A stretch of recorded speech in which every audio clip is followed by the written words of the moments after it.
Here's your First Warn Weather Forecast First, sponsored by Anderson Collision Center. Visit driveanderson.com. Well, temperatures may not have been as hot as what they were yesterday, but it was humid as our numbers made it into the mid and upper 80s. A couple of spots did reach the low 90s. We're back up to 87 in Rockford, 89 in Rochelle, 88 in Dixon, and 91 degrees right now in Sterling.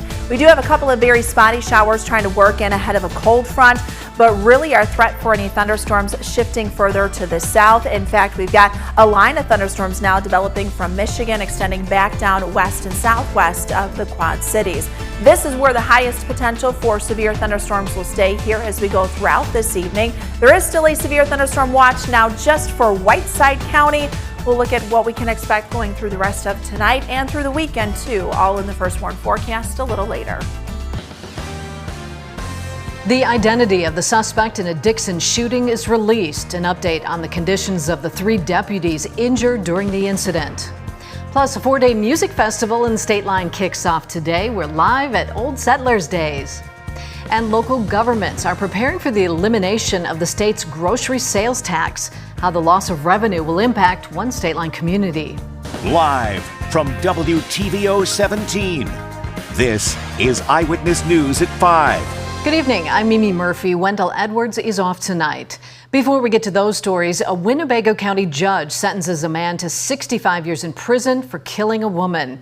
Nikithian Johnson was found guilty of first-degree murder back in March. He was convicted for the 2020 death of Tammy Gonzalez. Police say Johnson and a few other men broke into a house looking for drugs. When they didn't find any, they forced one of the occupants to call Gonzalez's son and bring drugs to the house. Gonzalez gave her son a ride to the location. When she got there, Johnson fired a shot at the car, hitting and killing Gonzalez. One of the other men involved, Dory Love, was found not guilty of the murder charge. Another man, Brandon Taylor, was found guilty of murder in February 2023. Officials named the man accused of shooting 3 Ogle County Sheriff's deputies in the Lost Lake community.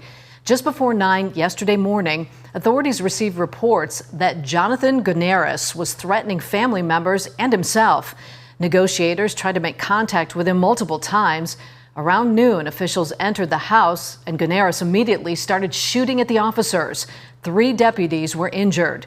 2 have since been released from the hospital. 1 underwent surgery last night and is said to be in good condition. Guneris is also in the hospital undergoing surgery last night as well. Illinois State Police are actively investigating the incident. Rockford police arrest a shoplifting suspect who reportedly injured a grocery store employee. Police say Reginald Wallace tried to steal a bottle of alcohol from Valley Produce on East State yesterday morning. When he was confronted by staff, he began swinging a knife, cutting one employee. Officers arrested Wallace in the parking lot. He's charged with armed robbery, aggravated battery, and assault. As Candace mentioned, there is a chance for some thunderstorms, possibly some severe weather in parts of the state line. Let's head back over to Candace and see what we can expect this evening. Well, you know, the good news for us here over the next couple of hours, that severe threat shifting a little further to the south as we've got some thunderstorms that have developed mostly outside of the area, extending from southern Michigan back down south of Chicago and then near the Iowa-Missouri border, where there were several severe thunderstorm warnings kind of with this cluster of thunderstorms. All of these have been forming well ahead of a cold front that currently sits back off to the northwest of us.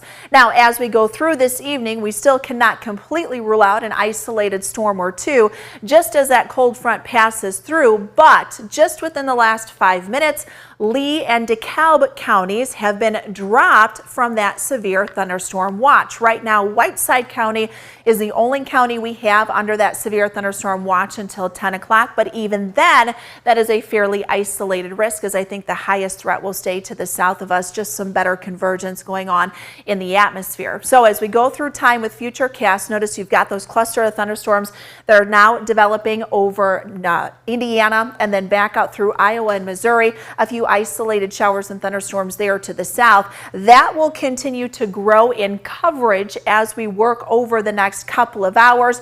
Notice as we near the 9-10 o'clock hour, we could see some isolated thunderstorms thunderstorms develop just a little further to the north, but the activity really starting to develop there across central Illinois before things quiet down. So our storm threat goes down after about 9-10 o'clock here tonight, and then we're just dry and somewhat comfortable. It'll be a warm night, but not quite as humid, so we've got some more comfortable days ahead. Looks like that heat and humidity really build in going into next week. I'll have a look at those hot temperatures coming up in the forecast, Mimi, a little later. All right, thanks, Candace. Rockton's Old Settlers Days just opened up for the weekend. The 4-day festival runs through Sunday. Our own Blake Dietz is live in Rockton with all we can expect. Blake? Yeah, Mimi, we're about an hour into Old Settlers Days, and it's really starting to pick up. You know, the rain is kept away, the sun's peeking out, and it's just looking like a great evening to come out and enjoy some great food or take your hand at one of these games. I think I might try to go shoot some hoops later. Ticket sales went on just about a half hour ago, and this place has really started to light up just with sounds, colors, and people having a great time. I spoke with one of the event organizers who says the community support for Old Settlers Days has just been incredible. It's a great place to be. Rockton's Old Settlers Day is back, bringing music, food, and fun to the banks of the Rock River. The events committee co-chair says they're hoping it's the best one yet. There's always a lot of family fun in the carnival, and so we're having a really good time. The committee's down here today, and we're just finalizing everything. Vendors are getting settled, and we're all getting ready for things to start off at 4 o'clock. Incoming Hononegah freshman Waylon Marco and his friends will be there. He says it's something they look forward to every year. I moved here almost like a decade ago. I've been here I've been here every year. Wright says the overwhelming support for Old Settlers Days has allowed the Lions Club to bring in bigger music acts like Nate Smith and Warren Ziders this year. That means more people and more money raised to support their charitable work. It's come from a lot of just the local bands to now we're having, national acts on our stages. And if it wasn't for the support of the community, that we would not be able to do that. And it means a lot to the Lions Club because this is our biggest fundraiser of the year. Again, all done by volunteers. And it takes a lot of time, but it's all a labor of love for all of us to get this done. And the organizers can't wait to see the community enjoying the good times throughout the weekend. I'm one of those that I get excited just about the people coming in. I love to walk around the event and watch people having a good time, people having fun with their families, the kids having fun on the rides, or just running around and having a good time. Just really enjoy watching the crowd, and thankful that we've given them an opportunity to have a fun 4 days down here in Old Settlers Park at Old Settlers Days. And Mimi, while the rides and games look incredible, it's just about dinner time, so we'll be heading towards the food. I'll have more on that coming up at 6, but for now, reporting at Old Settlers Day for your home team, I'm Blake Dietz. Mimi, back to you. I'm sure you'll have no shortage of food there to choose from. All right, enjoy. Thanks, Blake. State line educators and industry leaders come together to discuss innovation in the community. Rockford University hosted its second annual business summit this morning. Speakers included Mayor Tom McNamara, RVC President Howard Spearman, and RPS Superintendent Aaron Jarrett. They covered a wide variety of topics, including student mental health, the current talent shortage, and how the community can come together to expand education programs. I think when we bring businesses, K-12, higher ed, and community partners all together in a space, it really creates an opportunity for amazing things to happen because we can learn from each other. We can share innovation strategies that we're using and borrow great ideas. And ultimately, when we come together, it makes our community so much stronger. The sessions also covered artificial intelligence, data analytics, and entrepreneurship. The statewide grocery tax is going away on January 1st, 2026, which is good news for some state line residents. Area leaders, however, say if the tax goes away forever, it could cost them revenue that municipalities count on for things like public safety and other central services. Loves Park Mayor Greg Jury says the city has an option of passing an ordinance to keep the grocery tax in place on the local level. But if that doesn't happen, he says Loves Park would likely be scrambling to recoup those dollars. Good, successful businesses are important to the city of Loves Park and the things that we can provide for our residents. And taking that away, it hurts our residents and the city. Loves Park generates between $500,000 and $600,000 in grocery tax revenue each year. A local educator uses her creative background to help other teachers. Up next, she says Rockford's vibrant arts community inspires her to use her talent. You're watching Eyewitness News, your home team, with Mimi Murphy, Wendell Edwards, Scott Leber, and Chief Meteorologist Candace King. A Rockford woman has combined her professional career with her personal interests, from teaching online courses to recreating photos from the past. Rianne Weil spoke with that woman, and Rianne, what did she share? Well, Mimi, Linda DeYounge is just one example of all the talent we have here in Rockford.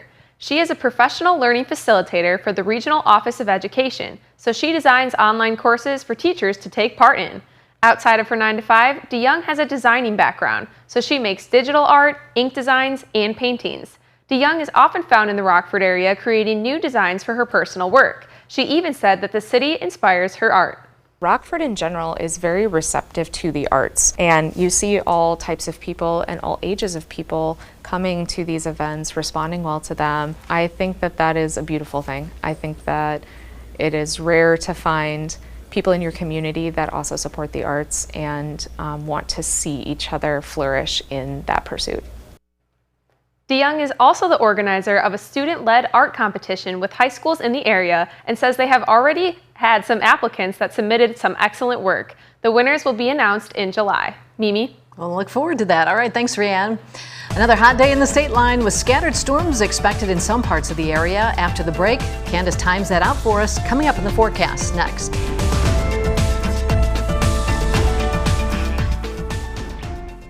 Now, your first warned weather forecast from Chief Meteorologist Candace King.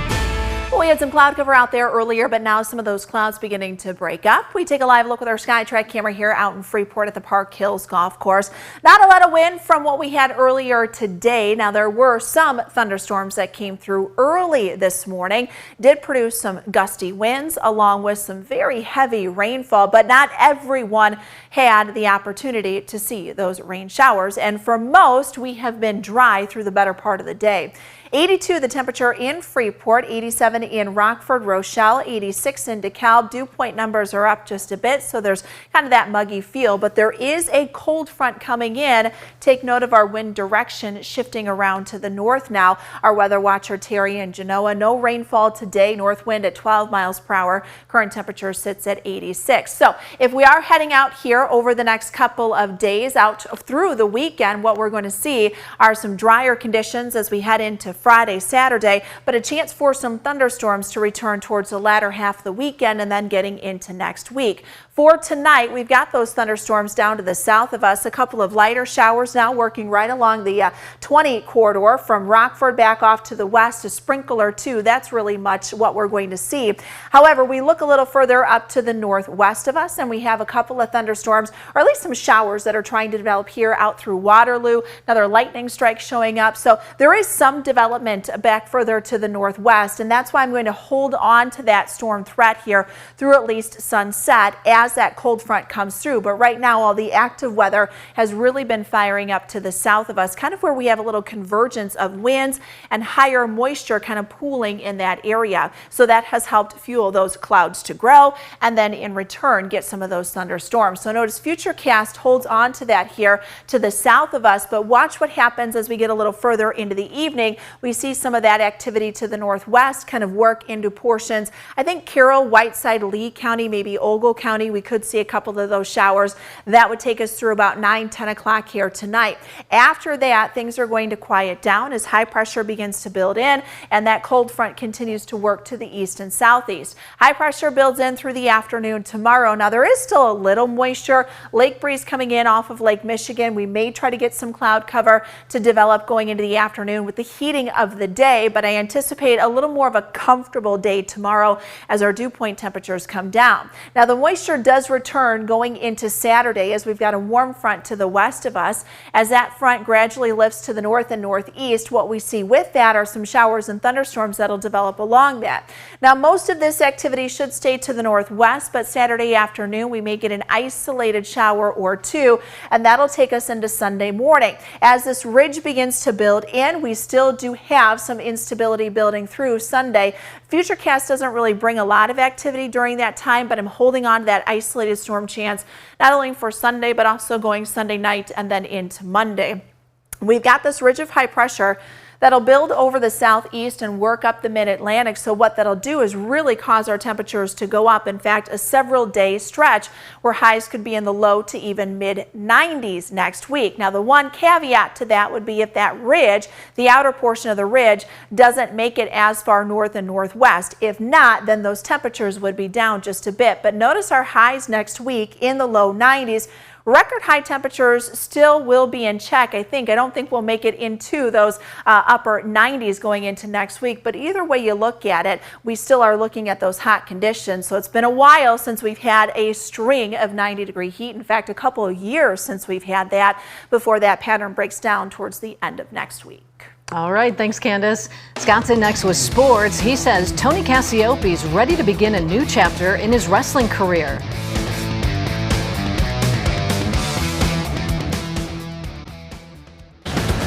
Now sports with sports director Scott Lever. Hononegah graduate Anthony Cassioppi has been a huge part of Big Ten wrestling for the past several years with the Iowa Hawkeyes as a wrestler. Well, he'll still be a big part of Big Ten wrestling going forward, but with one of the Hawkeyes' biggest rivals. Cassioppi has accepted an assistant coaching position with the Wisconsin Badgers. Cassioppi was a four-time All-American at Iowa at the 285-pound division. He was part of their NCAA championship team in 2021. Internationally, he was a gold medalist in the 2021 Freestyle World Championships for U23. He also won a USA Wrestling U23 National Championship in 2022. Cassioppi stated in a Wisconsin news release that he's excited and proud to be joining the University of Wisconsin wrestling program. He'll start on the job later this month. The Cubs are going to be playing in Tampa again this evening. Justin Steele will once again be going after his first win of the season. The White Sox will close out their series in Seattle, trying to avoid being swept in that four-game series. Oh, there's more Stanley Cup final action tonight. The Oilers and Panthers in Edmonton, Game 3. See it here on WTVO at 7 o'clock. The Panthers have taken the first two games of that series. The Packers have their first-round draft pick under contract. Jordan Morgan has signed. It's for 4 years and slightly more than $14 million. Morgan is an offensive tackle and guard from Arizona. So now all of the Packers draft picks for this year have signed. Tiger Woods is off to a slow start at the U.S. Open. He shot a 4 over par 74 in today's first round at Pinehurst number 2. Well, I didn't hit my irons particularly well and didn't like putt it that great. But I drove it on the string all day. Unfortunately, I just didn't capitalize on it. IndyCar fans are thrilled today. IndyCar has reached a broadcast deal to have all of its races next season shown on Fox. All 17 races from the opening St. Petersburg race in March to the closing Nashville race in August. And of course, the Indy 500 at the end of May. All of IndyCar's qualifying and practice sessions will also be shown on Fox Sports 1 and Fox Sports 2. Many of the IndyCar races now are shown on the cable networks. That's sports. We'll be right back. And that's all the time we have for now. Thanks for watching. World News Tonight is next. We'll see you again at 6.